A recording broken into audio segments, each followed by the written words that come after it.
Master minds commerce చదవాలనుకునే 10th inter విద్యార్థుల తొలి ఎంపిక. మరి ఎందుకు పెళ్ళైన 3 రోజులకే ఆయన ఎలాంటి వాడు అని తెలిసినా కానీ మీరు ఆయనతో 18 సంవత్సరాలు జీవనం కొనసాగించి బిడ్డను కానీ ఎలా తెచ్చుకున్నారు? మరి మా నాన్నగారికి ఇచ్చిన మాట, డాక్టర్ అవ్వాల్సిన నేను డాక్టర్ అవ్వకుండా నేను ఇండస్ట్రీకి వస్తాను అన్నప్పుడు ఒక మాట తీసుకొని ఇండస్ట్రీకి పంపించారు. తప్పు చేయకూడదు, తలదించుకునే పనులు చేయకూడదు. ఏ రోజు కూడా డాక్టర్ కృష్ణ గారి అమ్మాయి ఇలా చేసింది అనే పేరే రాకూడదు. అలాంటి మాటలు పెళ్ళయిన తర్వాత సినిమా వాళ్ళకు మొగుళ్ళను వదిలేయటం ఆనవాయితీ. అలాంటి పని అస్సలు చేయకూడదు. ఇవన్నిటికీ నేను ఒట్టు పెట్టి వచ్చాను. నేను ఇంత కష్టపడుతున్నాను, ఇంట్లో పెట్టి తాళం పెట్టుకుపోయేవాడు. ఓకే, అలాంటి టైంలో మా పక్కింటి వాళ్ళు ఫోన్ చేసి మా అమ్మ నాన్నకి, ఒక ఫ్లవర్ అండి అమ్మాయి అంటే, నేను పూజలు ఎక్కువ చేస్తాను, భగవద్గీత నేను చెప్తా, అలాంటి అమ్మాయిని, అంత మంచి అమ్మాయిని అలాంటి చోట పెట్టారు మీరు. ఆ అమ్మాయి లోపల ఉంది. మా ఇంటికి ఇట్లా పైన కొంచెం ఓపెన్ ఉండేదన్నమాట. ఆ ఓపెన్లో నేను లోపల ఉన్నట్టు తెలిసేది. బయట తాళం ప్రకారం ఏంటి, ఇంటికి తాళం పెట్టింది, ఎవరు లేరని. అక్కడి నుండి చూసిన వాళ్ళు ఉన్నారు అని ఇంటికి ఫోన్ చేశారు నాన్నకి. అప్పుడు వచ్చారు వాళ్ళు. వచ్చిన తర్వాత మా డాడీ అన్నీ మాట్లాడి, నాన్న ఇట్రా కూర్చో. ఏంటి అంటే, నేను నాన్న డాడీ ఇవన్నీ అన్నాం. నన్ను మా నాన్నగారి పేరు రాధాకృష్ణ, ఒరే కిట్టిగా అనేదాన్ని. అలా పెంచుకున్నారు ఆయన నన్ను. ఏరా కిట్టిగా అంటే, ఊరు వెళ్ళిపోదాం నాన్న, బాబు నువ్వు నేను. ఎందుకో, అన్నీ ప్యాక్ చేసుకో, వెళ్ళిపోదాము, ఇక్కడ వద్దు, నువ్వులా లేవు. నేనులా లేను, ఇప్పుడు కాదు, ఎప్పుడో నుంచో లేను నేను, కానీ రాను. డాక్టర్ రాధాకృష్ణ గారికి నేను మాట ఇచ్చాను, నేను మాట తప్పలేను, అంతే. అలాగే భరించాను. చనిపోయే ముందు నేను ఒకసారి వచ్చారు. నేను షూటింగ్కి వెళ్తే ఇతను మెడబట్టి గెంటేశారంట మా నాన్నని. అది నాకు అమ్మ చెప్పలా. అమ్మ చనిపోయే ముందు నేను ఒక ఐటీ పార్ట్నర్షిప్ చేస్తుంటే అతనికి చెప్పారు, ఎలా తోసారంట, పాపకు తెలియదు, తెలిస్తే చంపేస్తుంది. అతను నాకు చెప్పలా, అమ్మ చనిపోయిన తర్వాత చెప్పారు. అప్పటికే వెళ్ళిపోయాడు, అన్నీ వేసుకొని పారిపోయాడు, తెలీదు అవన్నీ నాకు. అలా జీవితంలో ఎప్పుడైతే మా నాన్న వెళ్ళిపోయాడో నాలో ఉన్నదంతా వెళ్ళిపోయింది. ఎక్కడ ఏడ్చేదాన్ని కాదు నన్ను. మా నాన్న అబ్బాయిలాగా పెంచాడు, అమ్మాయిలాగా పెంచలా. ఒక్క నాన్న దగ్గరకు వచ్చినప్పుడే బాధలన్నీ వచ్చి నన్ను ఇలా అన్నారు, అలా అన్నారు అని ఏడ్చేదాన్ని. ఇంకెప్పుడు ఏడ్చేదాన్ని.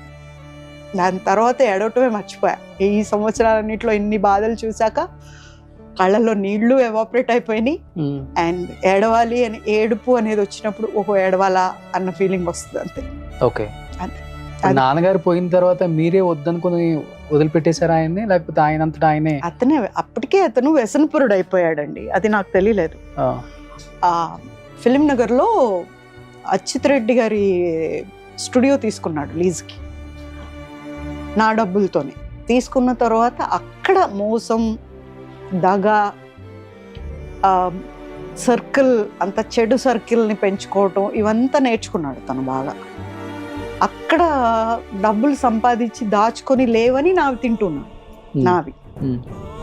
అక్కడ ఏమేం చేయకూడదు అవన్నీ చేసుకొని ఒక ఎంపీకి క్యాన్వాసింగ్కి వెళ్ళాడు. మరి ఆవిడ గెలిచారంట. అప్పుడు గెలిచిన తర్వాత ఇతను ఫేస్బుక్ ఎంబడి పడ్డాడు బాగా. ఫేస్బుక్లో ఒక 9 మంది అమ్మాయిల్ని ట్రాప్ చేశాడు. మీకన్నా ముందా మీ తర్వాత? నా తర్వాత. నేను ఉండగా మమ్మల్ని బెడ్రూమ్లో గొళ్ళెం పెట్టేసి వాళ్ళతో కంటిన్యూ చేసేవాడు అనమాట, చాటింగ్లు ఇవన్నీ. ఓకే, అది కూడా మనకు తెలియదు. ఒకరోజు నేను షూటింగ్కి వెళ్ళి రాత్రి లేట్గా వచ్చేసరికి ఒక ఫోన్ మోగుతా ఉంది. నేను వచ్చానని నిద్రపోయినట్టు యాక్ట్ చేస్తూ బెడ్షీట్ ముసుగేసుకుని పడుకుని ఆ టైప్ తిరిగి పడుకున్నాడు అనమాట. నేను వచ్చి ఎందుకు ఫోన్ తీయట్లేదు, మామూలుగా ఫోన్ లేకుండా బతకలేడు, ఎందుకు ఫోన్ తీయట్లేదని ఇలా చూస్తే పావని అని ఉంది పైన. ఎవరో ఒకరు కంపెనీలోంచి చేస్తూ ఉంటారు కదా, ఆఫీస్ నుంచి. ఎందుకు ఫోన్ తీయట్లేదని నాకెందుకు అని చెప్పి పడుకున్నాను. కాసేపు మెసేజ్ వచ్చింది దాంట్లో, నేను బెడ్రూమ్లో ఉన్నాను, నువ్వు బెడ్రూమ్లో ఉన్నాను అన్నావు కదా, ఎందుకని ఫోన్ లిఫ్ట్ చేయట్లేదు, నాకు ఇప్పుడు మాట్లాడాలని ఉంది నీతో, బాగా మాట్లాడుతున్నావు కదా, సడన్గా ఎందుకు పెట్టేశావు అని వచ్చింది మెసేజ్. ఒక్క నిమిషం నాకు అర్థం కాల, ఏంటిది మెసేజ్ ఈవిడ నుంచే వచ్చింది, ఒక లేడీ నుంచి, బెడ్రూమ్లో ఉండటం ఏంటి, బెడ్రూమ్ గురించి మాటలేంటి. మళ్ళీ ఇమ్మీడియట్ నిద్రపోతున్నావా, అలా ఎలా నిద్ర వచ్చింది 1 నిమిషంలో నీకు అని నాకు డోర్ తెరిచాడు కదా, 1 నిమిషమే అయింది. కంటిన్యూస్గా మెసేజెస్ వస్తున్నాయి. నేనేం చేశాను, నాకు ఎందుకో డౌట్ వచ్చింది, ఇదేంటన్నా జరుగుతుందా, నేను పట్టించుకోవట్లేదా, వాటిని నాకు పంపించుకున్నా. See his criminal mind. నాకు పంపించుకున్నానా, నేను మేకప్ తీసేసి స్నానం చేసి వచ్చి పడుకున్నాను. నేను నిద్రపోయాక, బాగా నిద్రపోతున్నాగా ఆ మెసేజ్లు డిలీట్ చేసేసి పడుకున్నాడు. నెక్స్ట్ డే అతని బర్త్డే. నేను అన్నీ కొనుక్కొచ్చి పెట్టాను తనకు, A to Z కొనేదాన్ని అనమాట. ఒక మనిషి పొద్దున్న లేస్తే వేసుకునేవి ఏమేమి ఉంటాయో అవి వేసి, ఒక గోల్డ్ చైన్ ప్రతి బర్త్డేకి ఏదో ఒకటి ఇస్తాను. అలా ఇద్దరం మాట్లాడుకో. ఓ అప్పటికి మాట్లాడుకోరు అయినా? పెళ్ళి అయిన 7-8 నెలల నుంచే మాట్లాడుకో. ఓకే. తనేమన్నా చెప్పాలన్నా కూడా ఇదంట ఇట్లా అంట, ఎవరో గాడిదో గుర్రమో సోఫానో టీవీకో చెప్పినట్లే నేను అస్సలు చెప్పను. ఎవరైనా వస్తే డైరెక్ట్గా మాట్లాడుకో అంటాను అంతే. అట్లా ఇతను అప్పులు చేసినప్పుడు నేను భగవద్గీత చదవటానికి పైకి వెళ్తే ఫస్ట్ ఫ్లోర్లో ఉండేవాడు. 3rd ఫ్లోర్కి వెళ్ళేసరికి గోళ్ళెం పెట్టేసి వెళ్ళా బయట. నేను లేడు, 1 గంట 2 దాకా లేవుడు అనమాట. మార్నింగ్ 3-4కి వస్తాడు. నేను వెళ్ళేసరికి వాడు ఎవడో వచ్చి తలుపు తీసేసి లోపల ఉంటాడని తెలిసేమో, మరి లోపలికి వెళ్ళి ఉతికేసి వెళ్ళాడు అంటాడు, బాగా కొట్టేశాడు. అంతకుముందు ఒక యాక్సిడెంట్ అయింది. యాక్సిడెంట్ అయితే ఇక్కడ తల పగలు కొట్టారు, ఇలా చీలిపోయింది. అతన్ని లాస్ట్లో కొన ఊపిరితో ఉంటే తీసుకొని వెళ్ళిపోయాయి, అపోలోలో అడ్మిట్ చేశారు. అక్కడ డాక్టర్ దగ్గర ఇతను కూడా ఉంటారు కదా, చిల్లర గ్యాంగ్, వాళ్ళు ఏదో డాక్టర్స్ని చెడ్డ మాటలు తిట్టారంట. వాళ్ళు మేము అడ్మిట్ చేసుకొని పోండి అని బయటపడేశారు. బ్లీడ్, ఒక స్ట్రెచర్లో బ్లీడ్లో మునిగిపోయింది ఒక బాడీ. తెల్లవారుజామున నాకు ఫోన్ చేశారు పోలీస్, అమ్మా ఇట్లా యాక్సిడెంట్ అయింది, ఈ నంబర్ ఉంది దాంట్లో, మీరెవరో నాకు తెలియదు, పలానా చోట అపోలోలో ఉంది. నాకు దేనికి భయపడను, నేను బ్లడ్ అంటే భయం, చాలా భయం, బ్లడ్ అంటే ఫోబిక్. వెళ్తే నాకు ఫోన్ చేసిన అబ్బాయి, ఒక అబ్బాయి ఉన్నాడు, రామోజీరావు గారు ఏమనోడో ఏదో అబ్బాయి, వదిన ఇక్కడ ఉన్నాడు రండి అని చెప్పి తీసుకెళ్ళాడు. ఏమైంది చెప్పు అంటే, ఏం లేదు చిన్న ప్లాస్టర్ వేశారు. లోపలికి వెళ్తే ఒక రక్త మడుగులో ఒక బాడీ ఉంది, ఇంకా ఏం చేయలేదు, అక్కడ ఉంది, పడుంది. ఇలా చూస్తూ ఉన్నా నేను, అంత లోపలికి ఎంటర్ అవుతూ. అక్కడ ఫస్ట్ పేషెంట్ అని ట్యాగ్స్ వేలాడేస్తున్నారు. లోపలికి వెళ్ళి ఎందుకు ట్రీట్మెంట్ చేయలేదంటే, మనుషుల మేడం, అతని చుట్టూ ఉన్నోళ్ళు మమ్మల్ని ఎన్ని బూతు మాటలంతా తిట్టారు, మాకు అక్కర్లేదు ఇలాంటి పేషెంట్స్ అని చెప్పి. యాక్చువల్గా నాకు సిజేరియన్ అయింది అపోలోలో, నా డాక్టర్ ఉంది అక్కడ. పరిగెట్టుకొని వెళ్ళి అమ్మ ఇట్లా అయింది, యాక్సిడెంట్ అయిందంట, చూసుకోకుండా అలా పెట్టాను, నువ్వు పదా నేను వస్తాను. వచ్చేసరికి అక్కడ ఉన్నాడు డ్యూటీ డాక్టర్. మీరు డాక్టరా, కనిపించలేదా అన్న. కనిపిస్తుంది, అక్కడ రాసింది కూడా కనిపిస్తుంది, ఫస్ట్ పేషెంట్ అని. దాని అర్థం తెలుసా మీకు? ఎటువంటి పరిస్థితుల్లో ఉన్నా, ఏమైనా డబ్బు ఉన్నా లేకపోయినా ఫస్ట్ పేషెంట్ని చూడాలి. ఇప్పుడు అతనికి ఏమన్నా చచ్చిపోయాడు, నువ్వు ఇస్తావా నాకు? నేను నీకు బ్లాంక్ చెక్ ఇస్తా, నువ్వు నాకు ఇస్తావా? పిలవండి ప్రతాప్ రెడ్డి గారిని మాట్లాడతాను. పెద్దగా గొడవ చేసేసరికి మా డాక్టర్ వచ్చి ఇమ్మీడియట్గా తీసుకెళ్ళి లోపలికి వెళ్ళి అంతా చేసి ఇచ్చేస్తే, రోడ్డు మీద యాక్సిడెంట్ అయినందుకు అతనికి ముందు నుండి లేనిపోని వ్యసనాలు ఉన్నాయేమో నాకు తెలీదు, అక్కడ అతనికి ఏదో డిసీజ్ ఉంది అని బయటపడింది. ఏం డిసీజ్ ఉంది? ఏదో పేరండి నాకు తెలియదు. మొత్తానికి మనం దగ్గరికి వెళ్ళకూడదంట, మాస్క్ వేసుకోవాలి, గ్లౌజ్ వేసుకోవాలి, ఇట్లా ఏదో చెప్పారు. మీరు అసలు దగ్గర ఉండొద్దని, బాబుని అసలు దగ్గరకు పంపించదండి అని చెప్పారు. అక్కడ ఉంది, పడింది ఎవరు, మీ వారేనా? ప్లీజ్ అండి, మీరు ఏమైనా అనండి, నేను మాట్లాడతాను, కానీ వారు హస్బెండ్ అని మాత్రం అతను, ఓకే? అతని పేరు విజయ్ గోపాల్, ఓకే? అతను అనండి దయచేసి, మీరు ఏమనుకోవద్దు. నాకు అసలు అప్పుడు ప్రేమే లేదా, అంత దూరం వెళ్ళి అంత గొడవ చేశారా ఆయన గురించి? మరి అప్పుడు అంటే సిచ్యుయేషన్ ఏంటి అంటే, చావు బతుకుల్లో ఉన్న ఒక మనిషి, మానవత్వం ఇంపార్టెంట్ ఫస్ట్, దాని తర్వాత ఏమైనా నువ్వెంత తెలుసుకుందాం అంటే తర్వాత. బట్ అక్కడ కండిషన్లో ఇతను బిలాంగ్స్ టు నేను అనేది అక్కడ ఎంటర్ అయి ఉంది, ఒకటి. 2, ఒక మనిషి రక్తంలో కొట్టుకుంటున్నాడు. నేను అలాంటి కల్చర్లో రాలా. ఏమైనా సరే ముందు హెల్ప్ చేయాలి. మేము అప్పటికీ మాట్లాడాం, అంతా ట్రీట్మెంట్ చేసాం. మా అమ్మ నాన్న వచ్చారు, మా అక్క వచ్చింది, అందరూ చూశారు, అంతా చేశారు. అంతా అయిపోయి ఇంటికి తీసుకొచ్చాం. 1 సంవత్సరం లేట్ ఇతను ఏదో ఆపరేషన్ చేశారు 8 గంటలని. అరగంటలో వస్తామని 8 గంటలు అయింది ఆపరేషన్ నుంచి బయటికి రాలా. అప్పటికి మా అమ్మ వాళ్ళు వచ్చేసారు.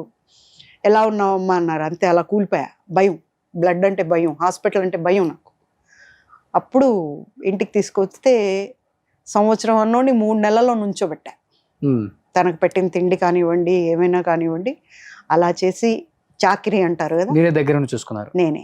బాత్రూమ్ వెళ్తే కూడా నేనే, మాట్లాడకపోయినా నేనే చేస్తే లేచి నుంచి మూడో నెలలో ఏంటి ఏదో పెద్ద పొడిచానని చెప్పి ఎగేసుకుంటున్నావు, ఏం చేసావు నువ్వు నాకు అన్నాడు.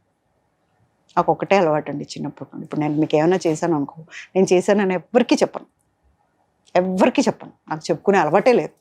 ఎందుకంటే అంతే, అది చెయ్యాలన్నాం, చేసాం అంతే. కామ్గా ఉన్నాను. ఒక అతను వచ్చాడు, ప్రొడ్యూసర్ అని.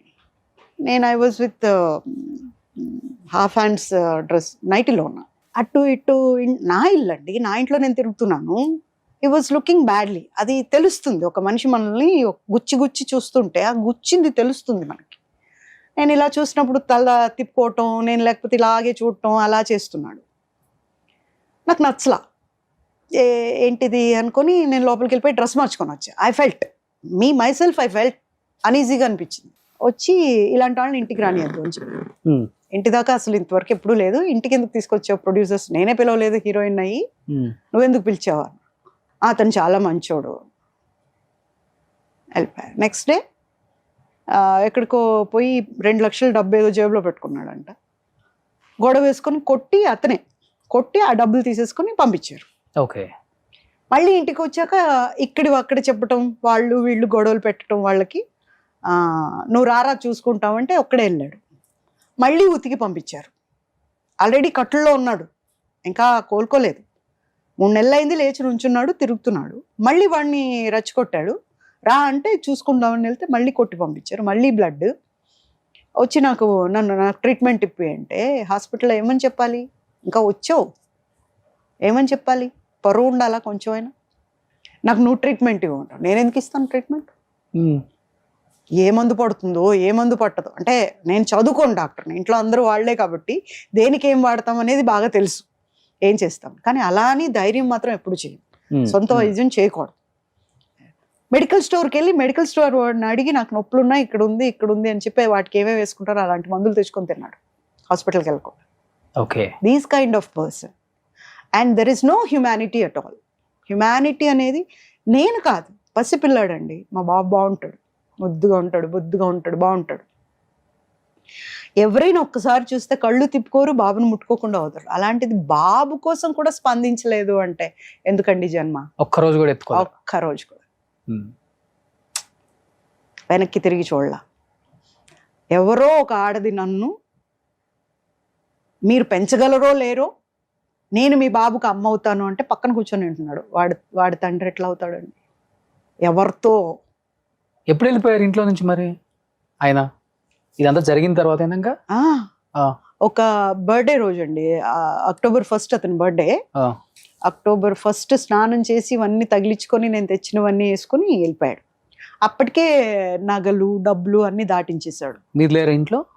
నేను షూటింగ్స్కి వెళ్తుంటా కదా, బీరువా పైన తాళాలు పెట్టే అలవాటు నాకు. అంటే ఇప్పుడు ఒక ఆయన కూడా అడిగారు ఇలాగే, అలా ఎలా నమ్మేసావమ్మా అని. బుద్ధి ఉందా అండి? దేవుడి తర్వాత ఆడది ఎవరిని నమ్ముతుంది? మొగుడిని నమ్ముతుంది. ఇంట్లో తాళాలు ఇంట్లో పెడతాం, ఎక్కడ పడితే. ఇంత జరుగుతున్నా కానీ ఇంకా నమ్ముతున్నారు కదా, మనకు తెలియదు కదా లోపల మాయమైపోతున్నాయని. డబ్బులు ఇవన్నీ దొంగతనం చేస్తాడని తెలియదు. పిల్లాడు పడుకొని ఉంటే పిల్లాడు గొంతులో చేయి నిప్పుకొని పోయావంటే నువ్వేం తండ్రివి? సో పోతా డబ్బులు గోల్డ్ బాగా వేసుకెళ్ళిపోయాడు. ఎంత ఉంటుంది గోల్డ్ అండి ఇప్పుడు ఈ కాలానికి? అమ్మినా లేదంటే తీసుకున్నా ఒక 2.5 కోటి పైనే ఉంటాయి. 2.5 కోట్లు గోల్డ్. డబ్బులు కూడా క్యాష్ అంతే తీసుకెళ్ళి మొత్తం. అసలు ఇంట్లో ఏం లేదు, ఇంకా ఏం లేదు. మా బాబుకి పొద్దునే నేను ఎలా బూస్ట్ డబ్బా కొనాలో కూడా తెలియలేదు, అలా ఉంది. కాకపోతే ఒక అలవాటు ఉండేదండి నాకు. మా బాబుకి రోజు 100 రూపాయలు వేసేదాన్ని ఒక హుండీలో. ఇంత పెద్ద కుండతో చేస్తారు కదా, అట్లాంటి కుండ. ఆ కుండ కాపాడింది మా అబ్బాయి, కాపాడాడు నా ఫైనాన్సర్. అది పగలగొట్టి ఇంటికి అద్దె కట్టి, అడ్వాన్స్ కట్టి, 6 నెలల రేషన్ తెచ్చి ఇంట్లో వేసుకొని, మా బాబుకి స్కూల్ వేసి. సొంత ఇల్లు కాదు. సో మీరు ప్రాణానికి ప్రాణంగానే ప్రేమించారు చెప్పాలంటే. ఇంత జరిగిన ప్రేమ అనేది వెళ్ళిపోయిందండి, తెలిసిపోయింది. కాకపోతే కాన్ బట్ పొజిషన్ ఇంకా ఉండాల్సిన పరిస్థితి కాబట్టి ఉంది. ఎవరో ఒకరితో అడ్జస్ట్ ఎట్లయినా అవ్వాలి. అదేదో ఫస్ట్ వాళ్ళతోనే అడ్జస్ట్ అయితే పూజిత ఒక ముగ్గురుతోనే ఉందిరా. అబ్బా నలుగురు లేదండి బాబు, ఆ ఆలోచన కూడా లేదు. ఓకే. అతను వేరే అదే కదా ఆలోచన మీ నాన్నగారి కోరిక అదే, ఒక భర్తతోనే ఉండాలి. ఆర్టిస్టులు అంటే భర్తలను వదిలిపెడతారు. సో నువ్వు అదే కదా ఆయన కూడా. బట్ మీ తర్వాత ఎంతమందిని మోసం చేశారు ఆయన? ఇంకా మరి 8 మందిని. అబ్బా. 9వ వ్యక్తి IAS ఆఫీసర్ రేఖారాణి గారు, పరదేశీ నాయుడు గారి వైఫ్ ఆవిడ. అరే అప్పుడు కూపింగ్ లో చనిపోయారు ఆయన, వరంగల్ కరీంనగర్ ఎక్కడో. ఆయన వైఫ్ ఆవిడ. ఫేస్బుక్ లో ప్రేమించుకున్నారంట ఇద్దరు. తర్వాత పెళ్లి చేసుకోవాలి అని ఫస్ట్ పెట్టినప్పుడు వాళ్ళ అమ్మ నాన్న వచ్చారు నా దగ్గరికి. వాళ్ళ నాన్నగారు స్టంట్ వేసుకుని ఉన్నారు. స్టంట్ తీసాక అదే డిశ్చార్జ్ చేస్తారు కదా, డైరెక్ట్ గా నా దగ్గరకు వచ్చారు. వచ్చేసి అమ్మ ఒక పెళ్లి ఆపాలి అర్జెంట్ అని, రేపే పెళ్లి, ఒక ఫంక్షన్ హాల్లో బుక్ చేశారు. అంటే నేను అనుకున్నా, నేను అప్పుడు లీడ్ ఇండియా అని ఒక ఆర్గనైజేషన్కి పనిచేసేదాన్ని. ఏ అమ్మాయి అబ్బాయి లేచిపోతూ ఉంటారు కదండి ఎక్కువ. ఏ ఏరియామా, ఏ స్కూల్ అని అడిగితే స్కూల్ కాదమ్మా ఆమె ఐఏఎస్ ఆమెకి నేనేం చేస్తానండి అంటే, విజయ్ గోపాల్ తెలుసా నీకు? ఏ విజయ్ గోపాల్? నీ మొగుడు విజయ్ గోపాల్ చెప్పండి అంటే, అతనే పెళ్లి చేసుకుంటుంది. ఒక్క నిమిషం అమ్మ లోపలికి వెళ్ళి వైట్ పేపర్ మీద సైన్ చేయి. ఇప్పటికి 4 సార్లు పంపించిన అతను రెఫ్యూజ్ చేశాడు, డైవోర్స్ ఇవ్వట్లేదు, తీసుకోండి. ఆవిడ చింపేసి, నేను నీ హెల్ప్ కోసం వచ్చానమ్మా, నువ్వు డైవర్స్ ఇస్తానంటావేంటి? ఏంటంటే నువ్వే ఫస్ట్ వైఫ్వి, నువ్వు అబ్జెక్ట్ చేస్తేనే పెళ్ళి ఆగుతుంది, నా కూతుర్ని మోసం చేస్తున్నాడు. IAS ఆఫీసర్ అంటారు మీ కూతుర్ని మోసం చేయటం ఏంటమ్మా? ఆవిడ ఇలా చూసిందంటే పోలీసులు కుమ్మేస్తారు కదా అని. ఆమెకి 28, 29 కొడుకు ఉన్నాడు అప్పటికి. నేను నోరు తెరిచా, ఏంటి అంత పెద్ద కొడుకుంటే పెళ్లి చేసుకుంటుందా అంటే, చేసుకుంటుందా కాదమ్మా ఇంకాసేపట్లో పెళ్ళి అయిపోద్ది. అప్పుడు నేను షీ టీమ్స్లో బుక్ చేశాను. వాళ్ళే దగ్గరుండి గైడ్ చేశారు. బుక్ చేస్తే ఇది ఉంటుంది కదా, రిజిస్టర్ ఉంటుంది, దాంట్లో పేజే చింపేశారు వాళ్ళు. ఆ రోజు మండపం బుక్ అయింది అన్నది పేజే చింపేశారు. ఇది ఉండకూడదు, ఎవిడెన్స్ ఉండకూడదు. 3 రోజుల తర్వాత IPS గారింట్లో ఆవిడ చేశారు వాళ్ళిద్దరికి పెళ్ళి. ఓకే. ఇంత జరిగిందని తెలిసినా కానీ ఆమె కూడా పెళ్లి చేసుకున్నారు. అంతా తెలుసు ఆవిడికి, అంతా తెలుసు, వీళ్ళందరికీ తెలుసు. వీళ్ళంతా ఒక గ్యాంగ్ అండి. ఒక MP, IAS ఆఫీసర్, వాళ్ళ అమ్మ, వాళ్ళ చెల్లి, వీళ్ళందరికీ బినామీ ఇతను. వాళ్ళ ఆస్తులన్నీ వీడి పేరున్నాయి. ఓకే. సో అవి కాపాడటానికి ఆటోమేటిక్గా వీళ్ళు కాపాడతారు. అతని మీద ఎన్ని కేసులు పెట్టినా వాళ్ళ ఆస్తులు కాపాడుకోవాలంటే వీడిని కాపాడాలి. బట్ మరి ఆయన పెళ్లి చేసుకున్న తర్వాత ఉన్నారా ఇప్పుడు ఆమెతో, లేకపోతే? వాళ్ళు విడిపోయారంటండి. వాళ్ళు విడిపోయి ఇప్పుడు ఆవిడ వేరే పెళ్లి చేసుకున్నారంట మళ్ళీ. IPS. ఇప్పుడు ఏం చేస్తున్నారు మరి? ఇంకా తెలియదండి నాకు. వేరే అదే ఫేస్బుక్ చూస్తూ ఉంటాడు వేరే క్యాండిడేట్ కోసం, ఆ పని మీదే ఉంటాడు. ఓకే.